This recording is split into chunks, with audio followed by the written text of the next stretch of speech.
Hi all, welcome to my channel. I'm Will Wyvern. Today I want to talk about necromancy. These are my thoughts, my beliefs, my opinions. I share them with you so you can broaden your knowledge, experience, and base and help you to travel on your journey. Because necromancy might be something you want to try, it might be something you want to avoid. But I'm going to talk about what necromancy means to me, how I practice. Now, first, let's start with the basic. Necromancy, the Latin, it literally means to speak with the dead for divination. To do divination with the spirits of the dead, the deceased. Now, this could be your ancestors, it could be deceased people in general, it could be family members who have passed.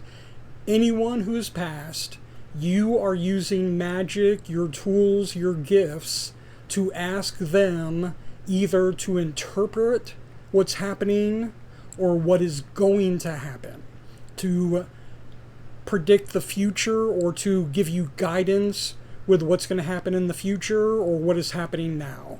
That's the basic definition. Now, some people are going to say it means something else. Whatever you want to believe, that's up to you. But for me, necromancy is communicating with the dead to get their guidance for divination. I think divination is a tool that our deity, our ancestors, our spirit guide, our spirit animals use to reach us, to give us messages. And I think one of the most important things when practicing necromancy is the first and the most basic thing you need to do is let your ancestors know that you are open to messages. That is the most basic thing. Just sit down, make a small little altar, or get out a skull or a candle, however you meditate, however you commune with your God or the ancestors, and just let them know, I am open to receiving messages. Because it takes effort for those who have passed to reach out to us.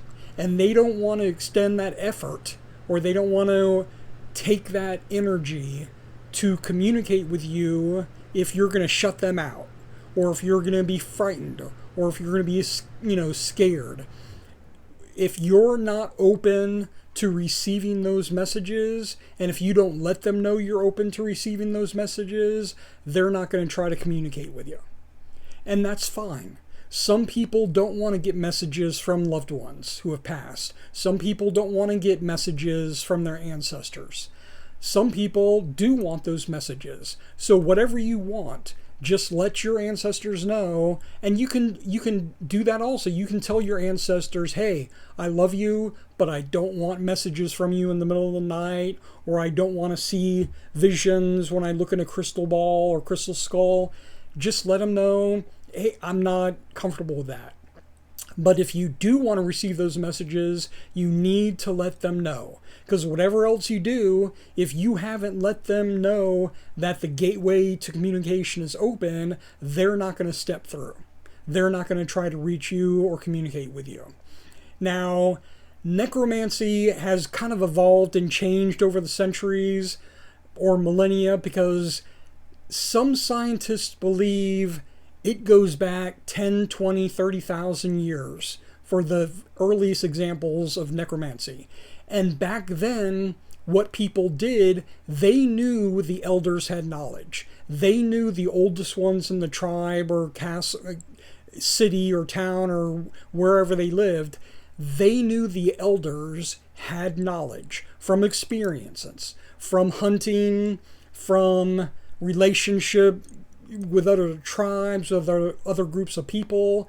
They knew the elders had experience. When the elders passed, they still tried to get that knowledge and experience from their ancestors. They would try to communicate with the spirits through touching the skull of the deceased, or they would put bones around them and try to, get energy from those bones that connected them to the deceased so they could get that knowledge. And that's something we've lost touch with. A lot of people don't respect their elders. They don't honor their ancestors, and we lose so much. There is such an abundant resource of information and knowledge in our ancestors, and the way to get that is through necromancy. Like I said, the first thing you need to do is let them know you're open to those messages. Now, there are different levels of necromancy. You could be looking to just know that your loved ones are okay. Just to know your spouse who passed is in a better place or is no longer sick with the disease that took their life. Or you might want to communicate or just commune with your children if you had a child who passed. And you just want to know they're okay. You just want to feel their energy. You want to feel their presence. You want to know that they're in a good and better spot. That is very simple. You can have someone help you with that to let you know that your loved ones are okay. I think the next level is when you're open to receiving those messages. You want to get answers to questions. You want them to share knowledge because they may know you're going through a hardship with a relationship or your job or financially, or they may have advice for you, or they may be able to give you comfort when you're suffering heartbreak or loss or anxiety about something. That's something else you can go to necromancy for. Communicate with your ancestors. Let them tell you what they think you should do. Let them share their advice with you. The next level of necromancy is actually using their knowledge, their experience in divination. If you're using a crystal ball, tarot cards, oracle cards, a mirror, if you're using something for divination because you want to get that message about the future or what you should do in a current, situation or circumstance, you can go to your ancestors. You can go to those who were deceased and say, give me guidance. I'm going to lay out these tarot cards. I'm going to do a reading, but instead of using this little booklet that comes with the tarot cards, I want you to tell me what these cards mean. I want you to tell me what these 3, 4, 5, whatever cards laid out, what they mean, what the message is. Use these cards to communicate with me.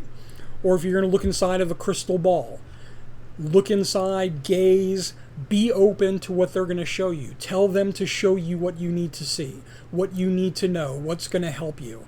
That's the next level of necromancy. The next level, even more advanced, is communicating, speaking back and forth with the deceased. I don't know how to do that. I am not successful. I've tried. I can make it to probably the last level where I can go to my realm of ancestors. I can sit quietly and let them show me things. Let them share experiences with me. Let them, like an example, years ago I don't know who or how old this was, but I had an ancestor who just sat across from me and I could see him. I could see his face, I could see his body, and he just sat with me. And all he did was he had all his family members, his wife, his children, his grandchildren, all appeared and stood next to him. And then he was just showing me his family. He was showing me his success, his lineage, the children he had, the children they had, and he was proud of it. And he wanted to share that with me. And I was able to receive that. Because remember, it's very important. Your ancestors don't want to be forgotten. They don't want to be ignored. They don't want to just be a page in history or a note on somebody's family tree. They want you to know who they were. They want to share their successes with you. They want to share their struggles with you. They want to share their legacy with you, their knowledge, their experience. And when you're open to that, they're going to let other ancestors of yours know, hey, this guy wants to hear our stories. He wants to see what we went through. He wants to acknowledge our struggles and our existence. And when you do that, you're opening the door to all kinds of messages, all kinds of information to help you in your journey here and now. That's what I can do. And it's like playing an instrument or singing or playing a sport. Everybody's going to have different success. Some people aren't going to be able to do it at all. Other people are going to be phenomenal and better than everybody else. And that's what magic is. You need to practice, you need to explore, you need to experiment, find out what you're good at, and find out what you're not good at. And just grow where you can. And that's with necromancy. Try necromancy. You may get no further than just feeling the presence of your mother, your father, your grandparents, your spouse, your child. You might be able to feel their presence and know that they're happy, know that they're safe, know that they're looking out for you. And that's perfect. That's great. Some people, that's all they want. You may advance to the point where you can actually communicate with the dead, with the past, your ancestors who have passed, your loved ones.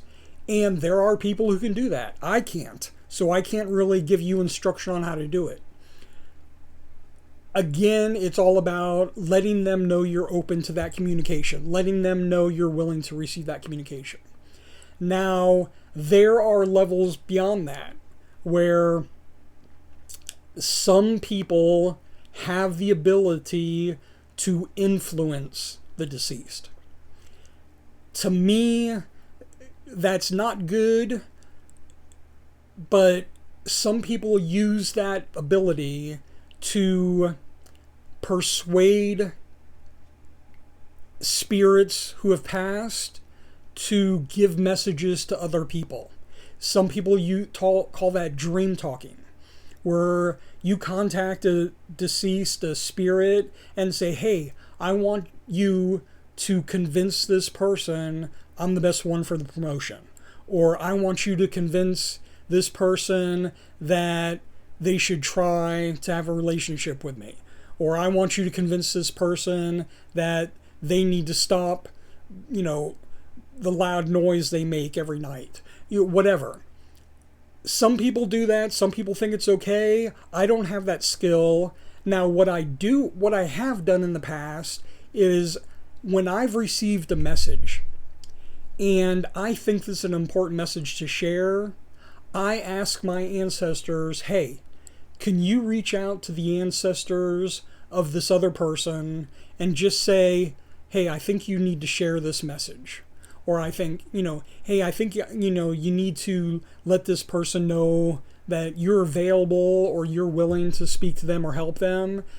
And that's about as far as I'll go. And I know there are people who go further into necromancy. As with everything, there are limits to how far you should go or could go. Some people can go further. Some people can go deeper. Necromancy, the base definition of necromancy is communicating with the dead. It can get more advanced than that. It can get further than that. But that depends on how high your skill level is and how much you want to practice and how much you want to devote to developing that skill. But that's what I think about necromancy. I love necromancy. My ancestors share so much with me. When I open myself to my ancestors, I go to my realm of the ancestors and I ask them to show me things, especially on the Sabbats, like with Litho we just had, with Samhain that's coming up. I'll ask them, hey, show me how you celebrate it, or show me your accomplishments, or show me what you did, the struggles you had to go through and how you overcame them. To me, that's the greatest gift when they share that with me. And I'm honoring them by asking them. I'm honoring them by letting them show me what they did. Letting them show me and share their accomplishments with me. So I think that's a blessing. I think that's a gift. Don't forget your ancestors. Don't ignore their history. It's a part of you. It's who you are. You're made up of hundreds and thousands of tens of thousands of different people, different experiences, different knowledge, and it's made you who you are. You're a combination of all that DNA and all that they have gone through and went through. So that's what I think necromancy is. I think you should try it. You may not be successful, and if you don't want to try necromancy, just use it to tell your ancestors or to tell the deceased that you're not open to communication, that you're not open to receiving messages, and then you can just forget about it. Never utter the word necromancy again, or never even think about it again. But if you do want to learn, let your ancestors know you're open, and then start experiencing the joys and the magic of necromancy. I think you will be blessed if you try it. That's all I want to talk about. Any comments, leave them below. If you want to have a deeper conversation, ask me questions. I will answer whatever I can. I will share my experiences with you. I love doing it. I love hearing back from you guys. I wish you the best. I wish you a blessed day. And as always, thank you.